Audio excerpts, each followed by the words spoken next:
Hello అండి. Welcome back to Andhra fusion. నేను మీ దీప్తి. ఈరోజు మీకు నేను కాలీఫ్లవర్ బఠానీ ఎలా చేయాలో చూపిస్తాను. చాలా ఈజీ కర్రీ అండి ఇది. పెద్ద కష్టపడే అవసరం లేదు. మనకి ఈజీగా మార్నింగ్ లంచ్ బాక్స్‌లో కూడా ఈజీగా అయిపోతుంది మనకి. పిల్లలు, పెద్దలు అందరూ ఇంట్రెస్ట్‌గా తింటారు. వెరైటీ రెసిపీగా కూడా ఉంటుంది ఇది. దీన్నిప్పుడు ఎలా చేయాలో నేను డీటెయిల్డ్‌గా చూపిస్తాను మీకు నేను. ఇప్పుడు ముందుగా కాలీఫ్లవరు నేను ఒక ఫుల్ ఫ్లవర్ తీసేసుకున్నానండి. 500 గ్రాముల కాలీఫ్లవరు ఇలాగా ఫ్లోరెట్స్ లాగా కట్ చేసుకోండి. మరీ చిన్న చిన్నగా ఉంటే పేస్ట్ అయిపోతుంది. దీంట్లోకి బాగా వేడి నీళ్ళు పోసుకొని ఒక 10 నిమిషాలు అలాగా వదిలేసేయండి. తర్వాత దీన్ని శుభ్రంగా నీట్‌గా కడిగేసుకోండి. ఇలా కడిగేసుకున్న తర్వాత దీంట్లో ఒక టీ స్పూన్ కారం, ఒక పావు టీ స్పూన్ పసుపు, ఒక టేబుల్ స్పూన్ కసూరి మేతి వేసుకోండి. అండ్ బాగా కలిపేసుకోండి ఇదంతా. కలిపేసుకొని పక్కన పెట్టేసుకోండి. ఇప్పుడు ఒక బ్లెండర్లో 5 టమాటాలు పేస్ట్ చేసేసుకుని పక్కన పెట్టుకోండి. ఒక ప్యాన్ తీసుకుని దాంట్లో ఒక 2 టేబుల్ స్పూన్ల నూనె వేసుకోండి ఇలాగా. అది వేడెక్కిన తర్వాత మీరు పక్కన పెట్టుకున్న కాలీఫ్లవర్ని ఇలాగా వేసుకుని దీన్ని ఒక 5 నిమిషాలు వేగనివ్వండి. ఇలా వేయించుకోవటం వల్ల ఏంటంటే మీకు కాలీఫ్లవర్ ఆ పచ్చివాసన పోతుంది. ప్లస్ కారము, కసూరి మేతి కూడా ఆ ముక్కలకు బాగా పడుతుందన్నమాట. 5 నిమిషాలు ఇలా వేయించుకున్న తర్వాత దీన్ని ఒక బౌల్లోకి తీసేసుకొని పక్కన పెట్టేసుకోండి దీన్ని.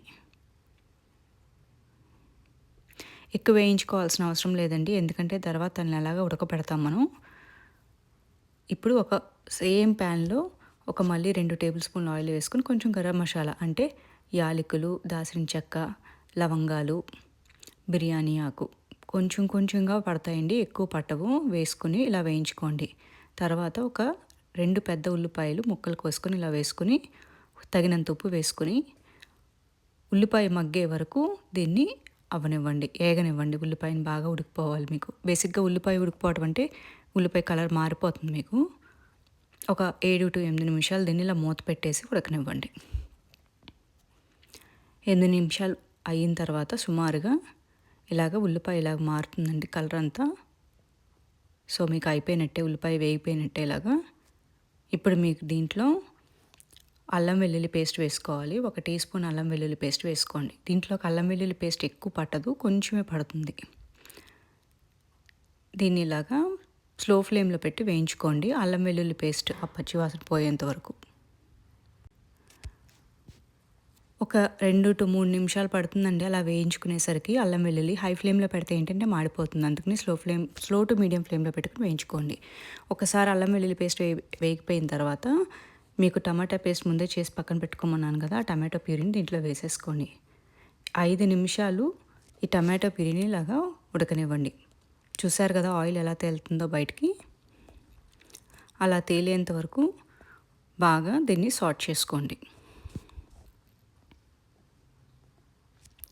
ఒక్కసారి టమాటా ఇలాగా వేగిపోయిన తర్వాత, ఉడికిపోయిన తర్వాత ఇప్పుడు దీంట్లో నేను బఠానీ ఉంటుంది కదా మనకి, ఒక పావు కప్పు బఠానీ వేసుకోండి. ఎక్కువ వద్దండి, ఎక్కువ వేస్తే టేస్ట్ కూడా బాగోదు. కొంచెం మీకు కావాల్సినంత పావు కప్పు వేసుకోండి.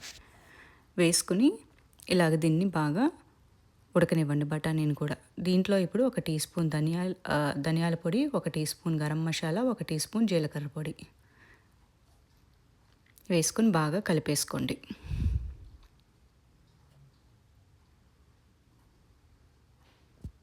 ఇప్పుడు మూత పెట్టేసుకొని ఒక 2 నిమిషాలు దీన్ని ఉడకనివ్వండి. ఎందుకంటే మసాలాలు వేసాం కదా, ఈ మసాలాలంతా బాగా పట్టి ఆ టమాటో పేస్ట్‌కి బాగా పట్టి ఉడకటానికి మాట. ఒక్కసారి ఈ 2 నిమిషాలు ఇలాగా వేయించేసుకున్న తర్వాత ఇప్పుడు మనం పక్కన వేయించి పెట్టుకున్నాం కదా కాలీఫ్లవర్, అది కూడా దీంట్లో వేసేసుకోండి.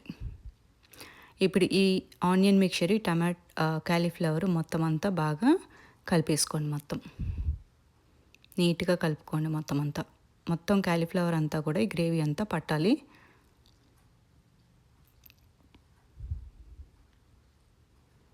ఒకసారి ఇలాగా పెట్టుకున్న తర్వాత మీరు దీంట్లో పావు కప్పు నీళ్ళు పోసుకుని కలుపుకోండి. ఇప్పుడు ఏంటంటే దీన్ని మూత పెట్టేసి ఈ కాలీఫ్లవర్ ఉడికేంత వరకు ఉడికించాలండి. 10 నిమిషాలు పడుతుంది దగ్గర దగ్గర మీకు. సో ఒక 10-15 నిమిషాలు పడినా పట్టొచ్చు. సో మీకు బేసిక్‌గా అయ్యేసరికి క్యాలీఫ్లవర్ ఉడికిపోవాలన్నమాట. మీరు ఆల్రెడీ కొంచెం వేయించారు కదా, సో ఎక్కువ టైం పట్టదు మీకు. క్యాలీఫ్లవర్ కూడా నార్మల్గానే తొందరగా ఉడికిపోతుంది. ఒక్కసారి ఇలా అయిన తర్వాత కొత్తిమీర జల్లేసుకుని దీని మీద ఇది అన్నంలోకి కానీ చపాతీల్లోకి కానీ తినొచ్చండి. చాలా టేస్టీగా ఉంటుంది. ఒకసారి ట్రై చేసి చూడండి. వీడియో నచ్చినట్టయితే లైక్ చేసి సబ్స్క్రైబ్ చేసుకోండి.